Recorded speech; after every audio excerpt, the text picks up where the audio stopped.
more power. Come on, don't be... Okay, Tim, I'm coming. Come on, Brad. We have a show to do.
What about you, Brad?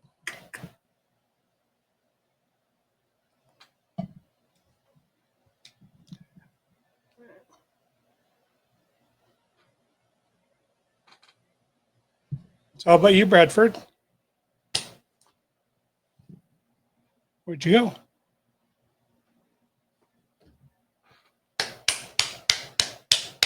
Show, please be sure to like, share, and subscribe right here on Facebook. Now, enjoy the show. Welcome, welcome. Here we are. It seems like forever. Wow, it's been a journey for sure. Yes. We're so happy to be back. Tim, you look good. You look like you got a fresh haircut. Well, not like I'm not leaving in a day. Well, we don't want to know that because then that just sounds like too much again. Well, look, Mr. Hellman's on tonight. Yeah, we have to. Oh, I'm going to see him in a very short minute when I get to Vegas. But let's just do a little bit of housekeeping because it's been so long. We have to remember how to do everything. Please like, share, subscribe to the Keeping It Real show. Sharing is very important. We got an amazing show coming up. Our very own Barbie will be here. Beautiful Miss Carla Carfora, as all of you have seen on the previous advertisements that we've done for the show. That is definitely not what I'm talking about right there. That's the laugh of every sports team in the world. But I'm glad to see Laker Monkey still has his stuffing through all that the Lakers have been through. Hi, Becky George. Yes, please tell us where you're tuning in from tonight. We thank you so much, those of you that have gotten on so far. And again, we know we've kind of got you out of the routine of doing it, but as we know, Tim has been traveling abroad quite a bit, and I've been traveling within the continental United States, showing a bunch and judging and whatnot. Got to judge some great horse shows. Looking forward to heading to Vegas here shortly. So we thank you for joining us tonight. And Tim, before we bring her in, any last words? And I'll be quiet. No, I was just saying my dogs are barking. I'm home for another 36 hours, taking the big jet and heading to Czech Republic. So nice. Yeah, that's Czech my Republic old stomping 3 days, 2 days, France, and then come back. I get home 5 p.m. and then Tina wants me to jump on the bus and leave that morning and drive to Big A. So I go east, you go west. Yeah, I'm sorry. You got to go out east to that heat, but it's all good. It's hot everywhere except for Las Vegas. We got a great show tonight. Great show. I'm excited. Yes, we do. And without further ado, I think we bring it in. Bring some cowbell, baby. There she is. Everyone. Carla. Welcome back. That's nice to say. Do you know? Look at how much bigger your crown has gotten. It's grown a little bit. I got a promotion since I last talked to you guys. I think her show was the last one of 2024. Is that right? Yeah, she was her last show. I looked it up. Yeah. A lot can happen in 5 months. Yeah, for sure. Well, congratulations. That's for sure. Okay, tell us your title. Okay, I am the newly crowned United States of America's Miss. There you go. Nice. We don't want to mess it up. So, right. Well, and then, okay, so you just won like 2 weeks ago, 3 weeks ago? Memorial Day. Yeah, Weekend. I don't know the count of weeks, but you got it.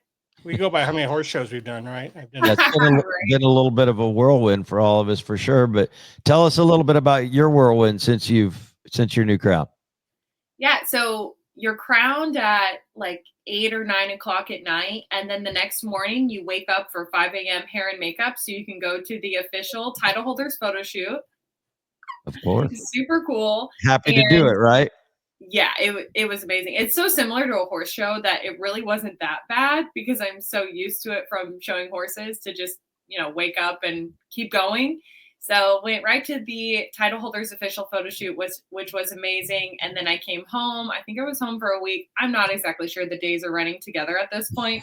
And then last week I was in Tennessee for the Youth Equestrian Development Association's Nationals. And because I'm their royalty and awards coordinator, so I worked with them and I got to ride in the coach's Calcutta with my crown, well, for the auction at least. And then I put a cowboy hat on. But I was able to raise money for the Youth Equestrian Development Association Scholarship Foundation. And it's been so great. And I am so beyond blessed with the amount of support I've received from people that I have not spoken to for years that are like coming out and saying, oh my gosh, I'm so proud of you. Congratulations. We know how hard you worked for this. So the pictures that were in the intro and you're on the paint horse, that wasn't your horse, right? That was a horse they lent you? Yeah, so that horse was provided by Middle Tennessee State. And so the draw system is the same for YITA as it is for IHSA or IEA. And it was a horse that the kids rode all weekend long, and MTSU provided it for me to show and ride in the auction part of the Calcutta. Her name was Dixie. She was lovely. I want to get a t-shirt with her face on it. She was a very nice girl.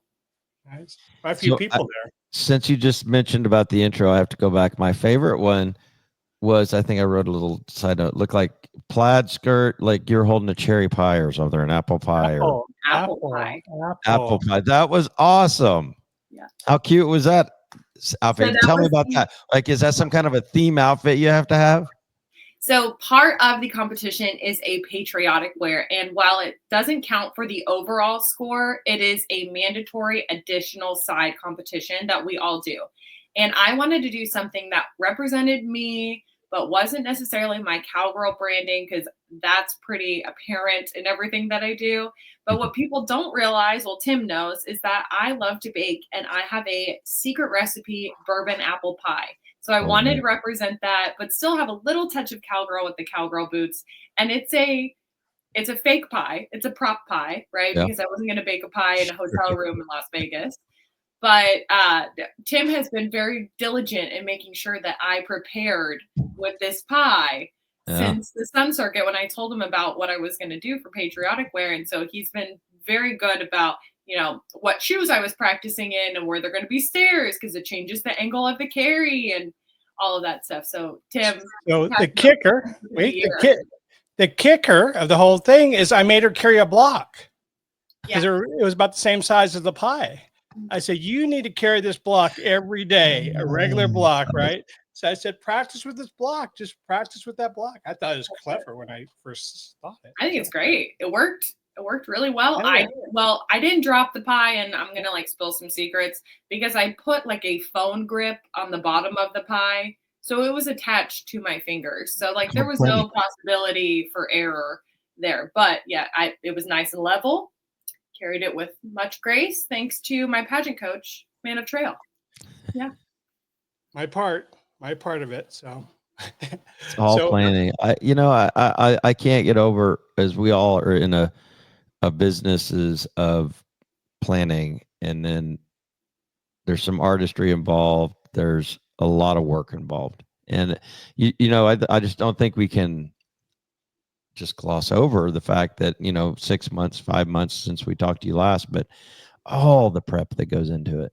And then I know you're not the only one, and though you were extremely happy to do it, like all the other women that were in there, I mean, everybody goes through the same thing, right? Yeah. For the most part, I would say. And so just what a huge blessing, and amazing that you were able to come out. I mean, it's a surreal moment for me, being in a competitive environment and knowing how much work it takes to get to that spot. And then when you actually are the last one standing is amazing. Yeah. And, I think everyone is facing a battle that not everyone can see, right? So a lot of people don't see that preparation, but horse people get it because it's so similar to showing horses. And with the 4 divisions that USOA has, so we have a teen Miss, which is my title, a Ms, which is over 29 to 40, unmarried, but you could have children, you could be divorced, and then a Mrs., which is married contestants. Our Ms, that 3rd division, had a stroke, a minor stroke, 3 weeks, 2 weeks before the national competition. Wow. She couldn't feel the entirety of her, this is the right side, the left side of her body. And she just really pulled it through. And she's a very close friend of mine that I've known throughout my journey. Wow. So to watch her, she was in pain all the time. She had to use a wheelchair for part of the competition off stage. They had to wheel her to the correct side of the stage and stuff, because it was a safety issue. So sure, you just never know what people are going through, but she's a fortress, man. She's awesome. And I'm so lucky to have her as a sister this year. So my one question I had this afternoon, I asked you this before, was, did you ever have any doubters? When you first started this journey and stuff like that? I mean, did anyone say when you were young that I don't know, just help me with that one. Yeah. So I would have been involved with the United States of America pageants way sooner than what I was. But I was dating a guy at the time that I mentioned to him, I'm really interested in this. I think that I can be very successful. I think I can win that national title. And he said, well, you'll never win that. And so I kind of, put it to the side. And I remember the week that I broke up with him, I applied. That was the little spark. If you're going to tell me that I can't do it, motivation, watch me. And it snowballed into this thing where, and I, haven't talked about that at all, because I'm not going to give that person any Right. part of my glory or my growth or You my bet. success, because I worked really hard for it. But it is just funny that you have doubters out there that'll say, oh, you can never be that. Well, watch me. Yeah. Did you text him or send him a picture? No, he's staying in the blocked. Yeah. Okay. Okay, So- Timmy. I'm sorry, I kind of veered off your notes No, here a you're little all bit, right, you're but all right. we'll let you go. This event's in Las Vegas, right? And then how did you pack for this event? That's what I was curious about. I'm To be packing for honest, Europe. because I competed for the same title last July 4th. And there were a lot of like little essentials like deodorant and band-aids and stuff like that. Those little kind of last minute things that I never unpacked from the last one. So I just put the same packing cubes, in there. Now my gowns, I took 3 gowns just in case. So I had my gown that you saw in the video with the black sides, and then I have another kind of similar style. It's silver, and then a third one because, oh God, what if I like rip out of 2? Then I at least have a third one. But I put them in boxes because they are so heavy that if I put them on hangers and hang them up over time, the beading will pull the mesh down and make the dress longer than what it actually was. So they're like one of them, I'm looking at it right now. It's in like the box that my gun came in, and we just kind of fold it up and put it in there. The other one's in an Amazon box, which is kind of hilarious. And that's really how you pack. So I packed, all of my essentials for every area of mandatory competition. So 1 interview, 1 swimsuit, 1 evening gown in my carry-on, just in case something got lost. But other than that, everything got packed in my 3 large check bags. My mom had 1 large check bag, which with half of it was my stuff. So the big question is, how did you get your crown there, and how did you get your crowns back? So I have a little case, we call it, it's like kind of like a hat can, right, for the state crown. So if you look, our crowns tier, right? So the local crown is a little bit smaller, and then this is the state crown, and this is the national crown.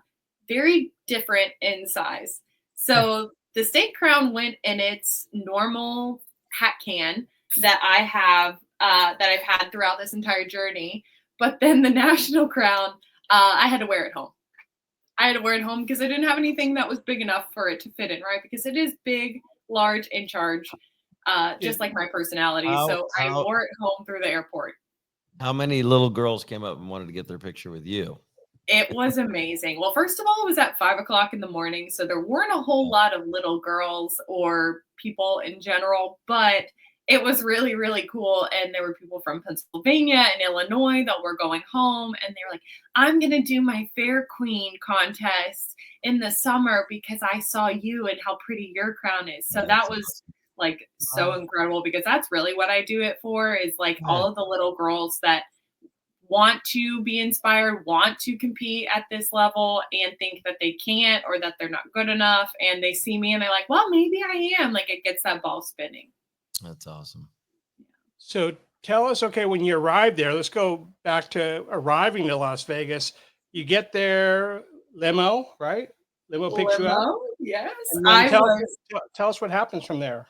So I was so fortunate that I had my travel from the airport to the hotel sponsored. And the person I worked with was absolutely fantastic, Crystal, but she got this giant limo with plenty of, luggage space for everything. And so we arrived to the hotel, and we did some content there because it really was a big deal. I hadn't been in a limo since my high school prom, and my mom even further back. So we really took advantage of that.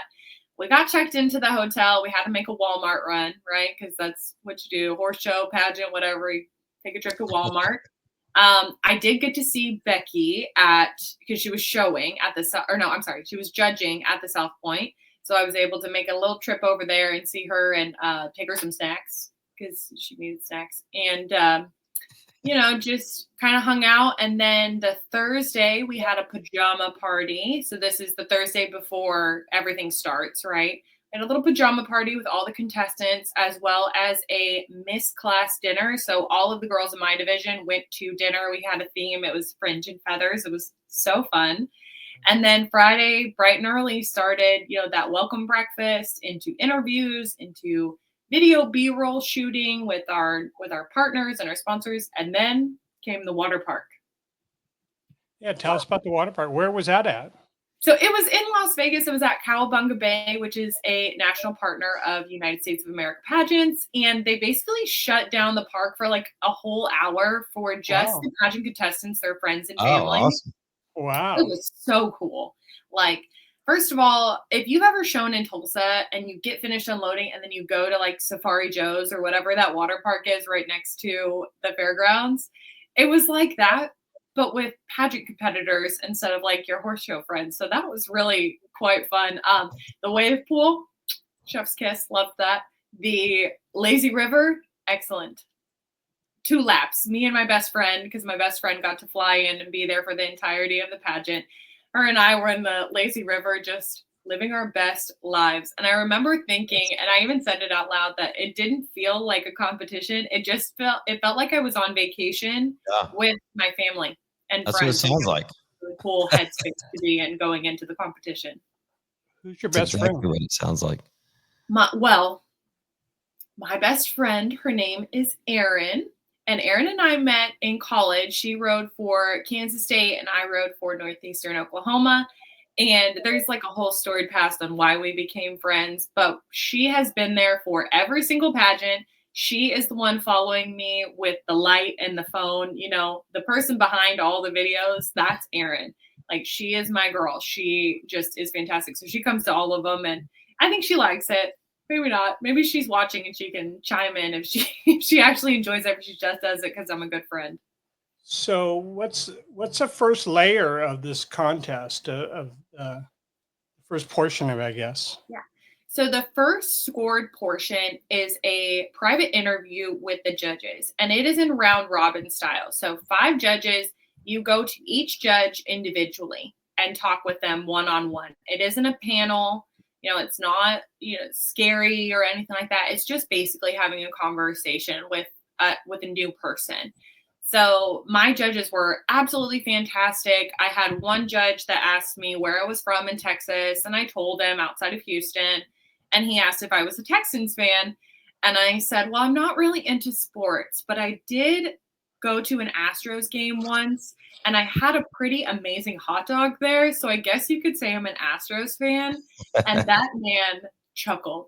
I've never seen someone laugh so hard at one of my jokes. I was like, oh my gosh, okay, that was amazing. And then just being able to share like my love for my animals and my platform and all the work I had done as USWA Miss Texas was really, really cool and really special. And I just remember walking in there and being like, this is just a conversation. This is just another day in the office, which I've noticed when I show, that is so similar in mindsets. Like, if I just go in and say, I'm just going to ride the horse, that's when I have my best rides. When I don't overthink it, when I don't strategize too much, and I just say, look, I'm just going to go and have a good run.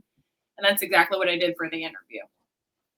So my one thing here that I'm thinking about is, as you go to Becky George's barn and you hang out there, right, and you help them and stuff like that, don't you find there's a wide variety of people that come through that barn and learning to make conversation with all sorts of different layers of people and just their mindset, their occupation, their age? That is like a salad bowl of people, right? And I mean, I just think it's very easy for you because you have to exercise that exercise. I mean, you have to do that, right? Where some people just see the same people. Yeah. And what's so cool about like Beck's place and how it really, if you ask Becky, I hope that she's going to keep saying it, but she's like, I pretty much made her. I'm like, yes, you did, in ways you don't realize, because since it is such a melting pot of customers, of vets, of chiropractors, of the wide variety, like you said, that big salad bowl, it made me realize that I just need to be myself when I talk to people. I don't need to try to shift who I am or what I'm saying to like fit a certain audience. And so that's exactly how I approached going into the pageant. Was I'm literally just going to be myself. because that's all I can be. That's the only thing that's my only playing card, right? That's all I have to offer. Instead of like shifting or trying to be what they wanted me to be, I just was 100% who I am. Is this your best friend there? That's my best friend. Ah, there you go. Aaron. There you go. And this is what she goes, I go back to the lazy river. Yeah, it was good. It was really good. So why don't you tell us about the first part, the interviews, and then how many events do you do before you do the first cut? So we have the interviews. Let's go through it by day. So the Friday was the welcome breakfast, which was fantastic. 10 out of 10. They had bacon. I was happy. And then the interviews, water park. Then Friday. Thanks, Becky. Yeah. Sorry so much. You're the best. Anyway, Friday goes into early morning rehearsals for the onstage portion. And then once we get past that, we have patriotic wear swimsuit for the first show of preliminaries. And then the second show was just evening gowns. It's so funny. I'm watching some of the stuff, or some people are sending me some video, and I'm in Seattle Airport, right? Because I'm on the red eye, right? So I'm sitting there waiting to hear about how you're doing and stuff like that. And I'm in awe, like when I watch you do your thing, like you're so professional, and it's so fun to watch, right? It's like, man, I gave that girl a lesson in trail. I love it. Like, I made her move poles, right? I go, wow, she's a humble young lady, and she could turn on when it's time to go. It happens. So okay. Is that patriotic and swimsuit? Even when do we make? Is it 7? Is it 7? Oh, yeah. So they did a top 7 for my category. So every division, right? Teen, Miss, Ms, and Mrs. all makes a cut going into the finals. So my division was a top 7, and we all wore. You can kind of see it here. This was our opening number outfits. Super cute. She's a little big on my mannequin, but had fringe. I don't think I included pictures of that, but hearing my name, they try to play it up a little bit, the MCs do. So when they're cutting that to that top 7, they'll be like, oh, she's from my home state. Welcome, Miss New Jersey. And New Jersey would walk. And so I heard them say, she's from the Lone Star State. And I was like, oh, it's so on. I hope you guys are ready. So that meant that I had made the cut. And so I had made it into there. That's got a great feeling. Oh, it feels, it's like, when they post that list of like who made the callbacks, right? Yes, that's me.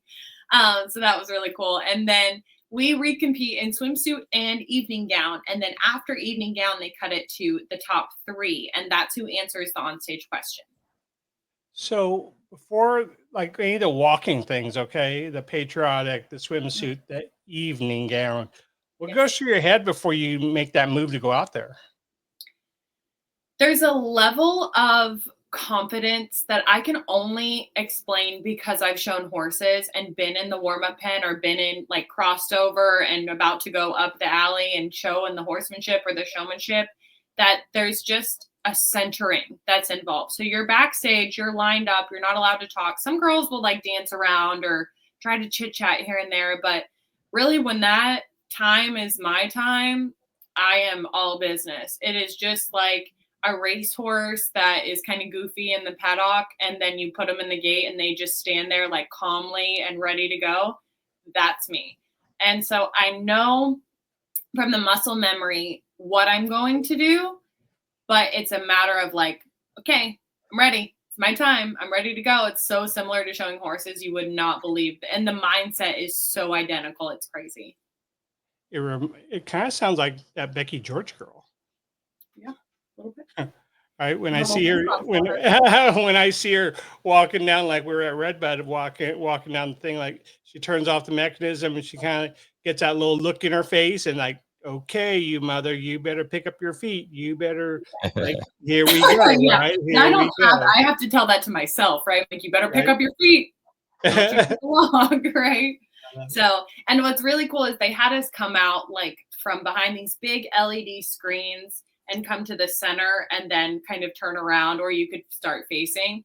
And so I remember thinking, because I started with my back to the audience, I remember thinking in the swimsuit, like, I hope you guys pack the lunch because I'm about to put on a clinic. I hope you're ready.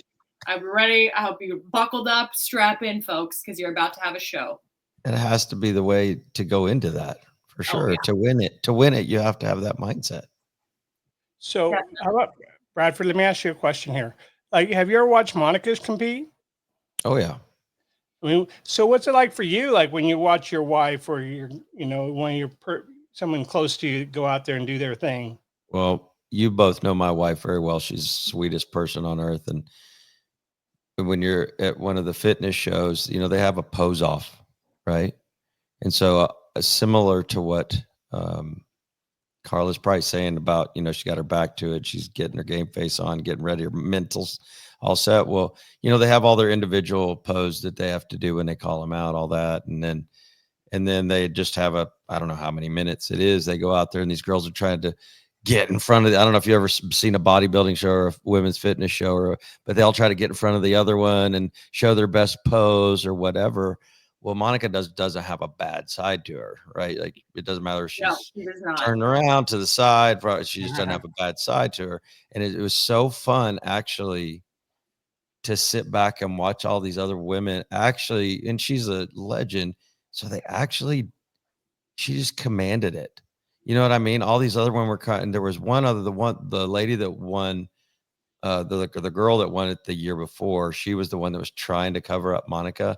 And it was almost like she kind of like backed off in a sense. And she ended up reserve behind Monica. Right. And so it was just, it's amazing when you know the person and that's what I think. because Monica's not going to go cover anybody up. She wants all those women to win. Of course, she wants to win, but she cares about each and every person on that stage, each and every person she walked through the casino, the hotel on the way back. Of course, everybody wants to stop and talk to her, and she would talk to everybody. So to know somebody, it gives you your perspective when you're watching them up on the stage. And of course, I was so emotional. I was yelling, hooping, and hollering, screaming on the video that you see because I'm holding my phone.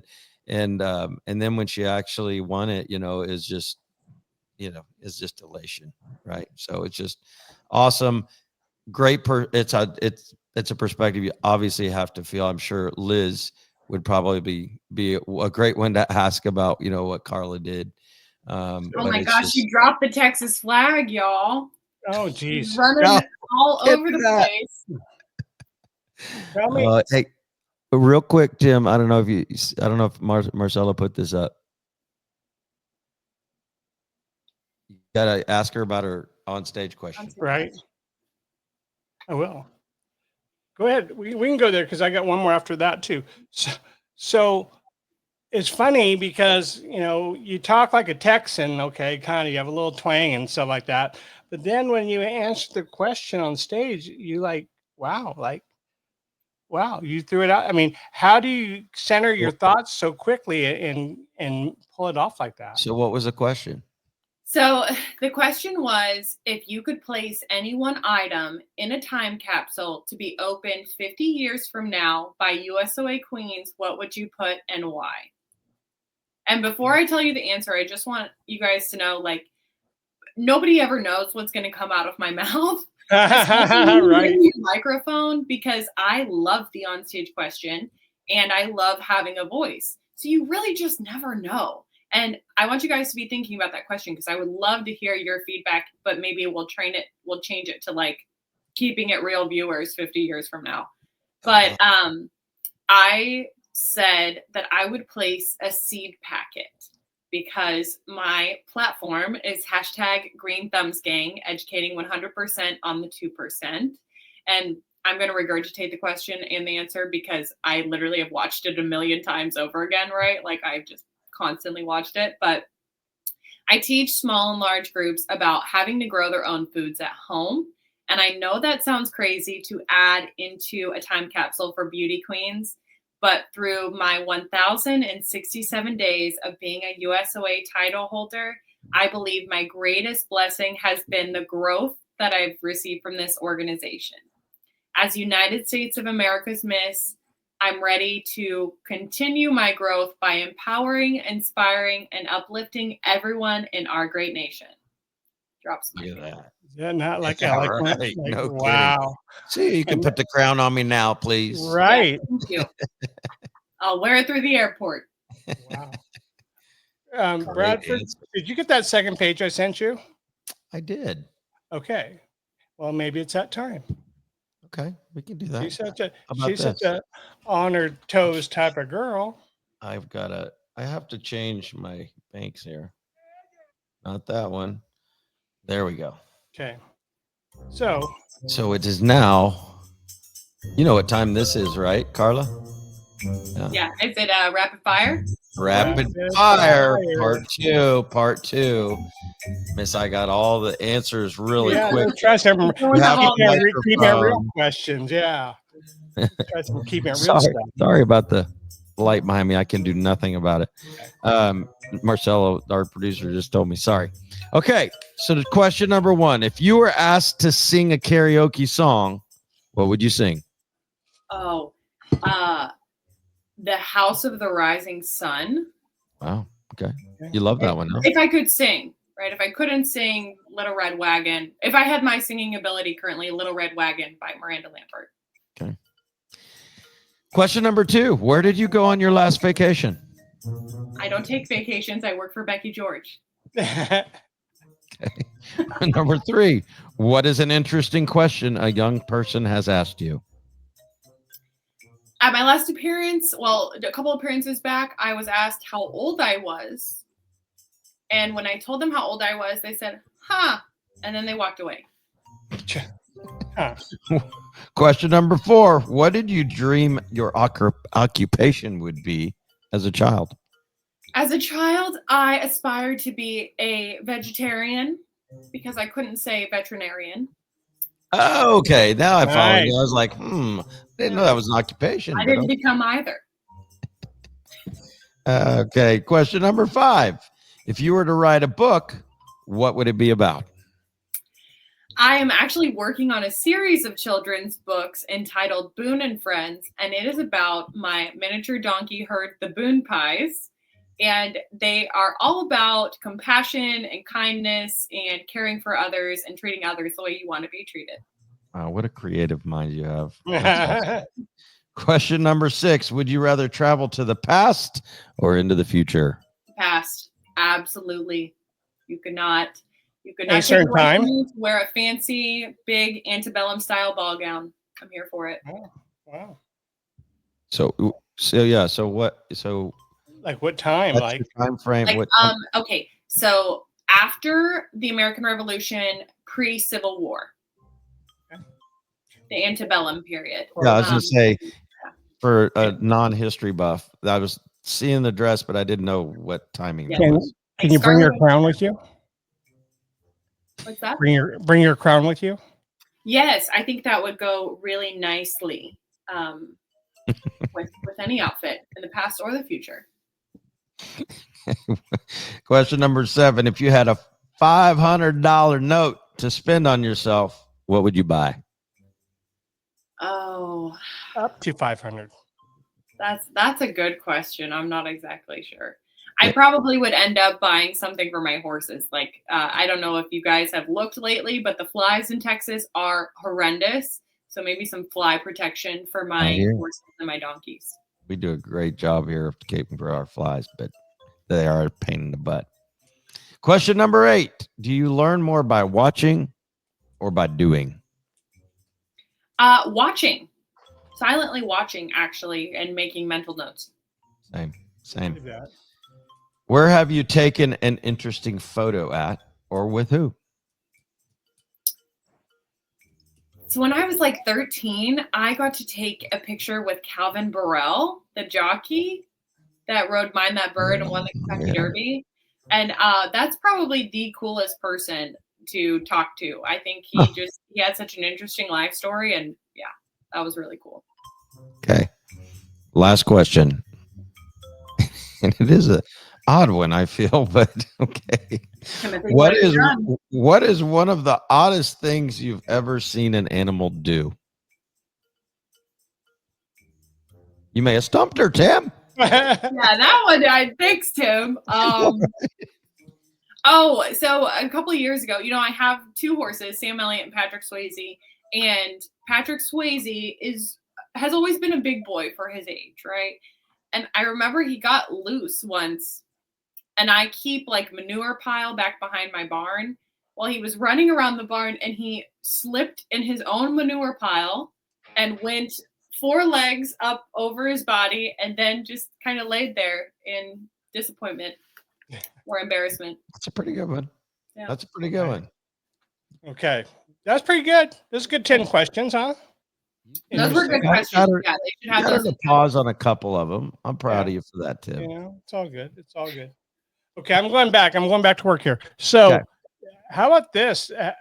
Tell us about your reaction when Miss Becky George was in the audience.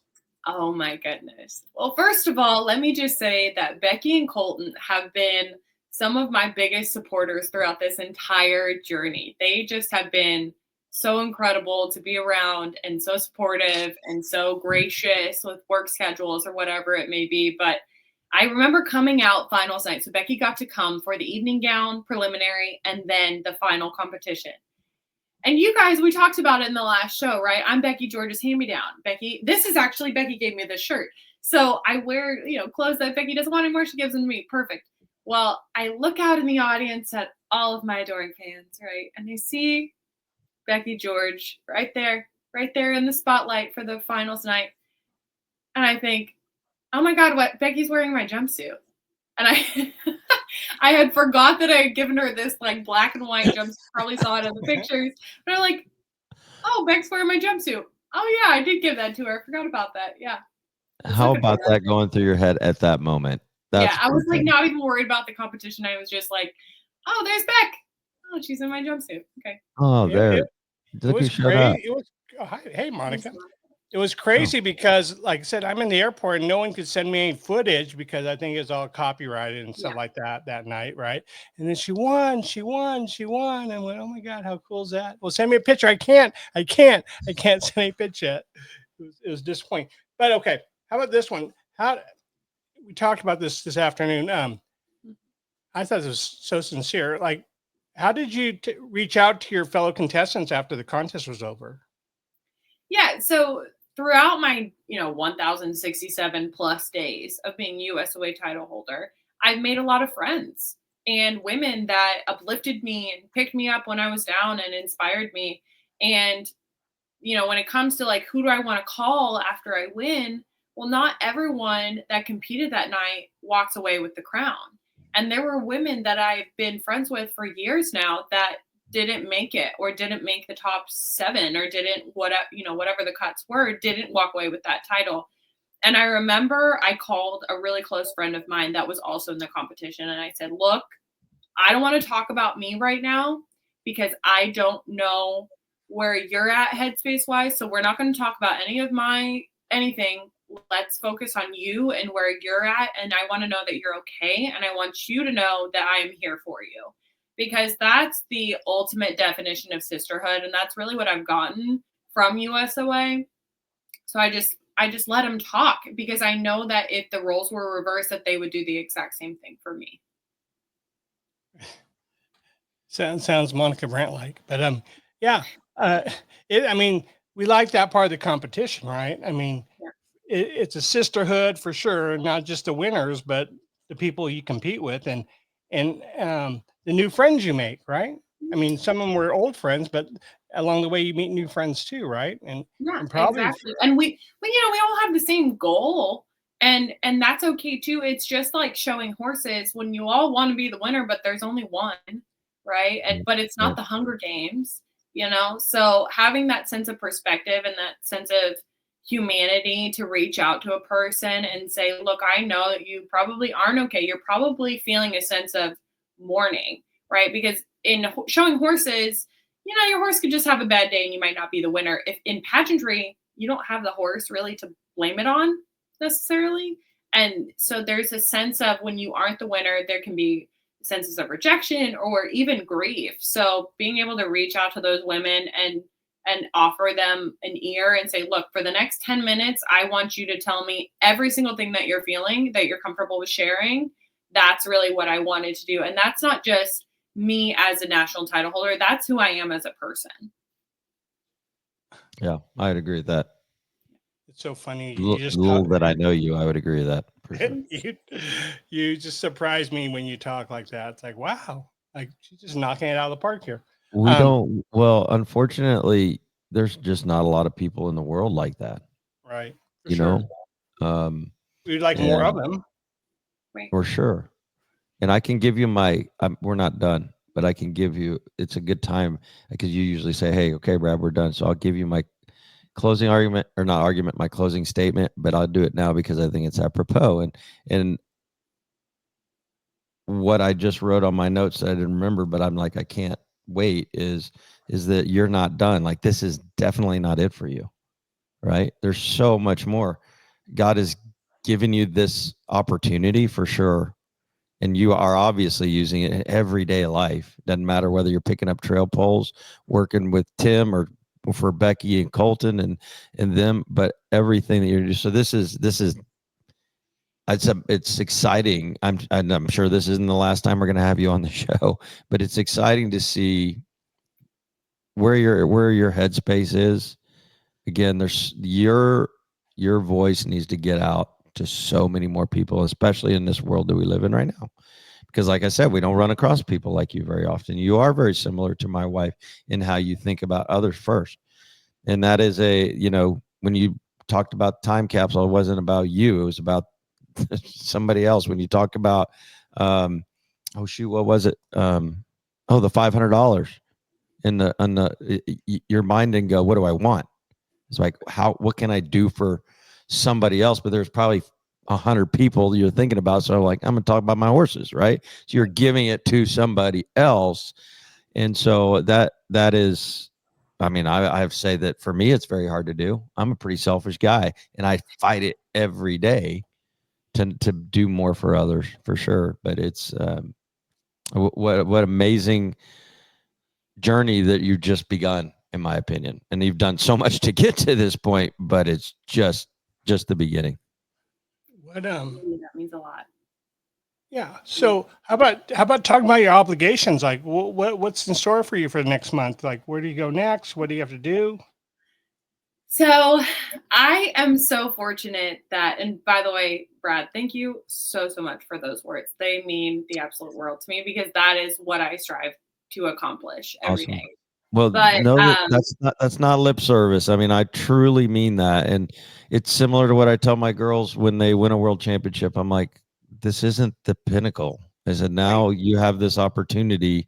There's a lot of other girls that are going to be looking up to you. And now you have a huge responsibility to show them who you are inside too, So anyway, I won't keep going on about that, but you're very welcome. I am switching gears. I am going to New York Fashion Week with one of our national partners, Mark DeFang, and I am so excited because who would have thought little old me in Becky George's barn would be walking the runway New York Fashion Week. So I am doing that. That's going to happen early next year.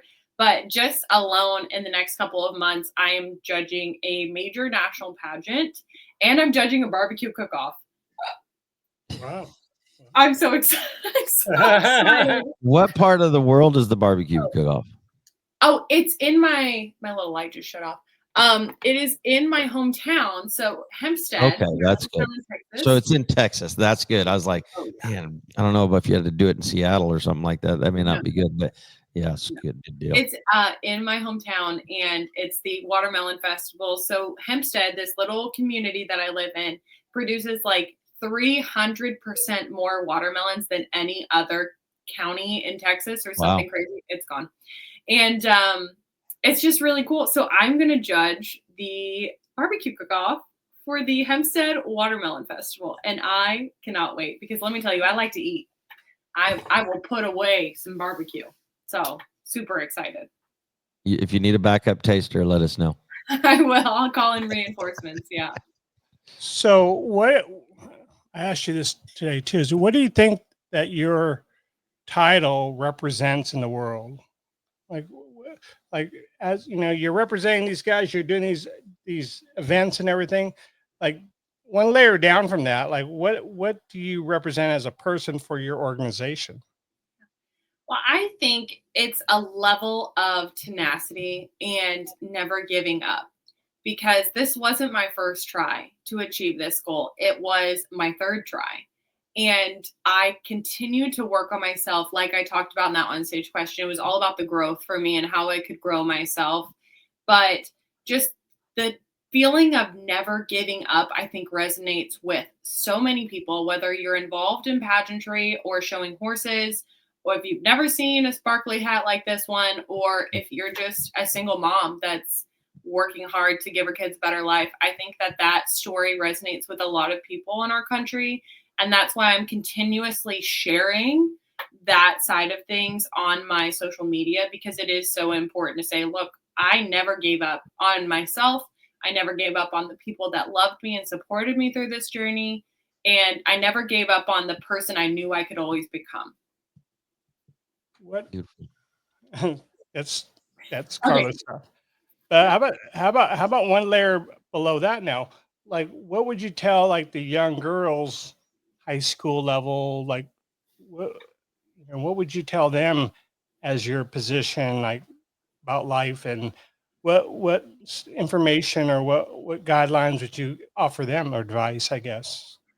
So my biggest piece of advice, and I had to learn it the hard way, is to not compare other people's in the lights to your behind the scenes. And that what that basically means is, like, you may see picture perfect everything on social media. You may see me at an appearance and think, oh my God, she's so perfect. She has it all together. Newsflash, I don't. And it's really hard when you play that comparison game of saying, like, oh, well, she's so perfect and I'm a bum, right? Because I do dirty ranch bum really well outside of this, right? But you just have to really work on what you can do for yourself and how you can continue to improve, but also having grace with yourself is a big thing too, because I am a perfectionist. You will hear it out of my mouth more than once. I'm like, I don't make mistakes. I don't make mistakes. And I have to like rate myself back a little bit. But being able to have grace with yourself and say, look, I know that I'm not perfect. No one in this world is perfect, but I know the impact that I can have and where I can really go from there based on the person I am at a soul level or at like a molecular level, not just what I can look like or how pretty I am in an evening gown. It's about what I can do. Like Brad said, I'm very big on this, what I can do for others, but also having grace and being positive and pleasant with yourself too. I th- I think it was funny because it reminds me of my deal. Is you go on the field and you're someone, you're something, whatever you want to call it. It could be the man trailer, it could be the queen, right? And then we come home and we're humble enough to go see our animals, right? So Yeah. so after the pageant, you fly home Vegas, back to Houston and stuff like that. What are the first things that you do when you get home besides maybe I sleep? just wanted to see my animals. That's all I wanted. I just wanted to see. Becky and Colton were so gracious to allow me to put Sam and Patrick over there. Also, by the way, Patrick Swayze is now officially a BGCP horse. He lives there all the time. But being able to go and see my horses, and I remember they brought Sam up from the bottom barn and he squealed like he thought that I had sold him or that he was gone or that I was gone. And so because I hadn't seen him for like a week. And he literally squealed like those videos of people coming home from war and then them seeing their animals and their reunion. So that was really precious. He wanted to see what the sparkly hat was, right? Because I didn't take it off after the airport. He wanted to see that. He was all up in my business. Patrick Swayze could have cared less. He really just wanted treats. But then I came home and got to see my dogs and my donkeys. I have 2 pregnant donkeys, so I'm like patiently waiting for them to have babies.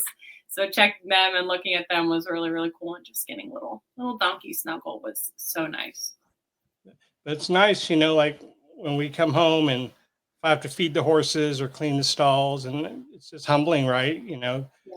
It's just Yeah, I grounding. mean, and that's the thing. Look, like The horse is going to be the horse whether I won the crown or not, which means that I'm still cleaning stalls with the crown or without it. So while it's great to have the impact and the outreach that I do as United States of America's Miss to my horses and my donkeys, I am just the food lady. I am just the stall cleaner. And it's very humbling to be like, oh, wow, a week ago I was, on a stage in a very expensive evening gown. Right. People were smiling at me and there were roses and and then I'm like shoveling manure, right? And it's in a week later. Never changes.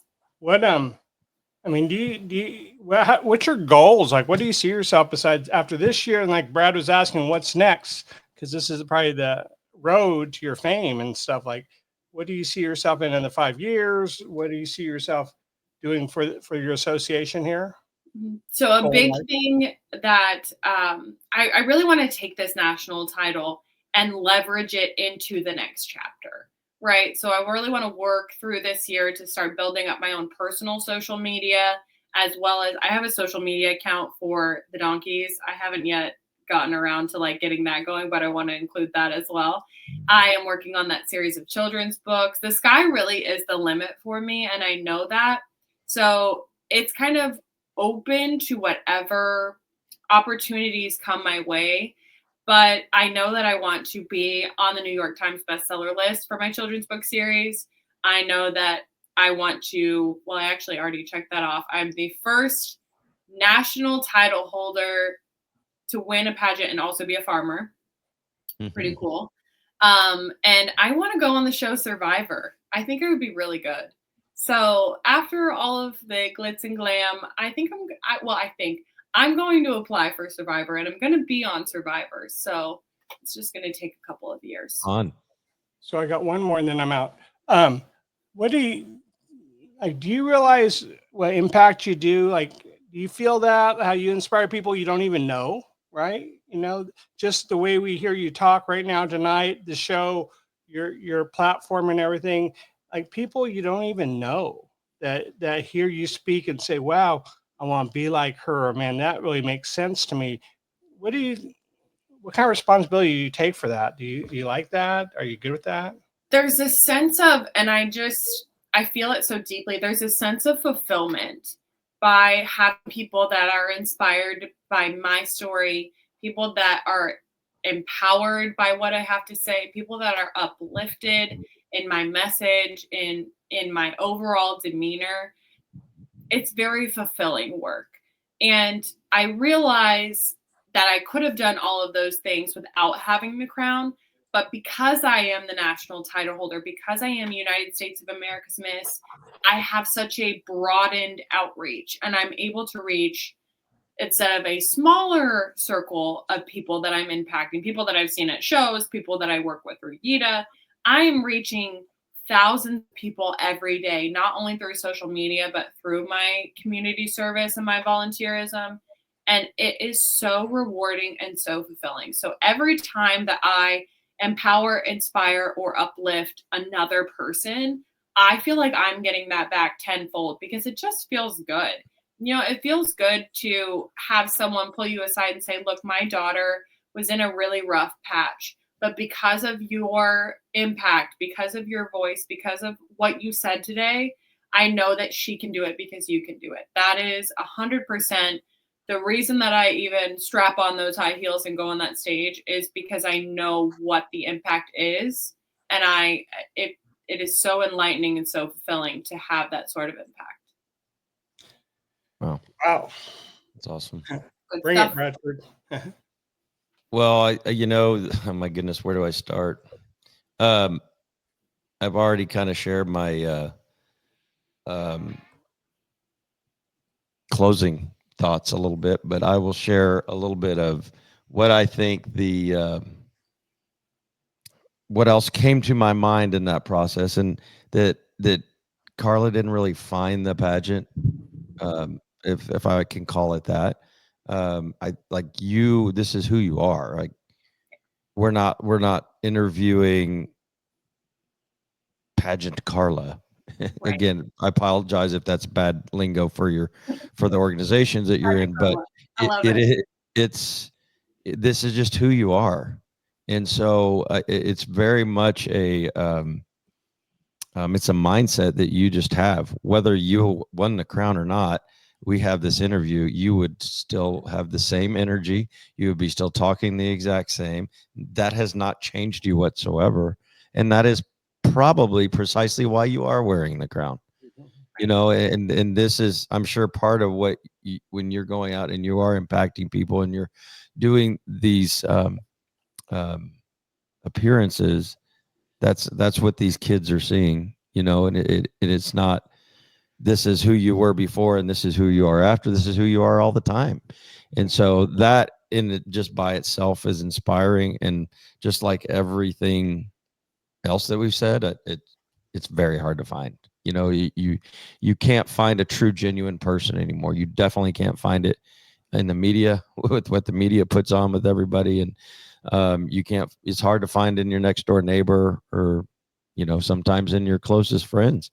They're different with one person than the other. So I say all that to say we are so blessed to be able to have you here and on this show. We talked about horses a little bit, but really, if I were to put something in a time capsule, bring it back, it'd be something like this to say, I hope it impacted somebody's life, a video or a talk that we had that somebody 50 years from now opened it up and said, man, yes, because of that conversation, it changed who I was as a person and changed the trajectory of my life when it felt like it was going here. And now it's going here. And that's sometimes what we lose in the busyness of our lives. We lose perspective of that day in and day out. And I'm not reminded of it enough, but my wife does help me. Actually, this morning when we prayed together before I left, it was those conversations with all these kids and amateurs that come through my front gates and ride with me and all that. I have to remember that is really my purpose. Yes, we're trying to win stuff, but really it's more important to who they are as people. So I'm reminded of that again after this interview. So I thank you so much for doing this, as I know Tim has too. And we just look forward to watching your journey moving ahead. Sorry, I'm pushing all the wrong buttons. And one last one. So you're going to go NSBA, aren't you? Yes. Yes. I am. Maybe we'll take a picture. Well, we're trying to get her to Youth World. I think we're going to do a meet and greet at NSBA. Okay. At Beck stalls with like cookies and fun things. And then I'm gonna maybe show. Really? Maybe. Wow. Not in the trail. No. With the crowd? not that. But if the big horse is ready, then we'll show the big horse. We're gonna try to get her as a presenter at the Youth World, Tim. Oh wow. I told her if she has issues contacting the right person to let you or me know, and we'll get you in there. Well, we thank you for your time, for sure. Congratulations. Congratulations again. You're great. Absolutely. And thank you, everybody, for tuning in tonight. All the Carla fans, we thank you so much for watching. Those that are watching now and those that are going to watch in the future. Thank y'all and have a great, great evening. Hang in there, Carla. We'll be right back. Keeping It Real show is brought to you by Kick Ray Taylor, Western Hauler, Combs Ridge Jeans, Shelf for Dough, Tyndall Hats, Blue Ribbon Custom Tack, Rod Patrick Boots, Hellman Therapeutics, Hutchworth Bits and Spurs,